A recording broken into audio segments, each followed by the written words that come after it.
अस्सलाम वालेकुम। तो व्यूवर्स, आज की वीडियो में हम देखेंगे कि गवर्नमेंट एम्प्लॉइज पासपोर्ट हासिल करने के लिए एनओसी या मेमोरेंडम कैसे हासिल करते हैं, इसका पूरा प्रोसीजर क्या है। तो व्यूवर्स, सरकारी मुलाजमीन को पासपोर्ट हासिल करने के लिए अपने डिपार्टमेंट से परमिशन लेना ज़रूरी होता है। अगर आप ये परमिशन नहीं लेंगे और वैसे ही पासपोर्ट बनवा लेंगे तो ये जुर्म भी है और पता चलने पर आपको जुर्माना भी हो सकता है। इस वीडियो में हम इसका पूरा प्रोसीजर देखेंगे कि एनओसी कैसा होता है और परमिशन कैसे लेते हैं। आगे वीडियो देखने से पहले मेरी आपसे रिक्वेस्ट है, अगर आपने अभी तक ये चैनल MRY सर्विसेज को सब्सक्राइब नहीं किया तो मेहरबानी करके अभी सब्सक्राइब कर लें। ऐसा करने से मेरी सारी इंफॉर्मेटिव वीडियोस आपको बर वक्त मिल जाया करेंगी।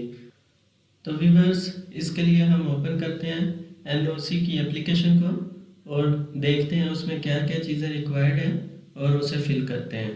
तो व्यूअर्स, अब मैंने फॉर्म ओपन कर लिया। इस फॉर्म का लिंक मैं इस वीडियो की डिस्क्रिप्शन बॉक्स में दे दूंगा। आप जिसे रिक्वायर्ड हो वो वहाँ से डाउनलोड कर सकते हैं।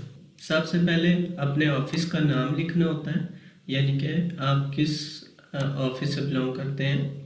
मेरे केस में मैं एजुकेशन डिपार्टमेंट से हूँ, तो मैंने उधर अपनी अपॉइंटिंग अथॉरिटी का जो है जिसने फाइनल एनओसी जारी करना होता है, मैंने उसके ऑफिस का नाम लिख दिया। ठीक है, district office of the district education officer.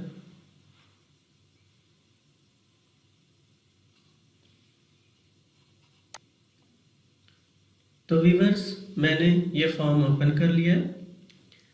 सबसे पहले अपने डिपार्टमेंट या ऑफिस का नाम लिखना होता है आपने। मेरे केस में मैं एजुकेशन डिपार्टमेंट से हूँ, तो मैंने अपने ऑफिस यानी कि जो मेरी अपॉइंटिंग अथॉरिटी है जिसने एनओसी जारी करना होता है फाइनल, उसका इधर नाम लिख दिया है, office of the district education officer. आगे डिस्ट्रिक्ट, आपकी जो भी डिस्ट्रिक्ट है आप इधर अपना डिस्ट्रिक्ट का नाम लिख देंगे। उसके बाद इसी ऑफिस का ये इधर नंबर लग जाएगा और डेट, जिस डेट को ये जारी हुई है एनओसी, वो डेट आ जाएगी। उसके बाद आप किस यानी कि कंट्री के लिए ये बनवा रहे हैं। मिसाल के तौर पर आप उम्रे के लिए जा रहे हैं तो इधर सऊदी अरेबिया आ जाएगा। ठीक है, उसके बाद अपना नाम लिखें, अपने वालिद का नाम लिखें इधर। उसके बाद दोबारा अपना नाम लिखें, अपने ऑफिस यानी कि मैं एजुकेशन डिपार्टमेंट से हूँ तो मैं इधर अपने डिपार्टमेंट का नाम एजुकेशन डिपार्टमेंट लिख देता हूँ।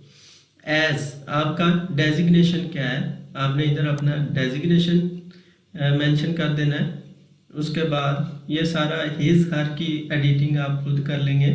उसके बाद आपने अपनी इधर सैलरी लिखनी होती है, ये सारा आप खुद पढ़ लेंगे क्या लिखा है इसमें सारी कंडीशन।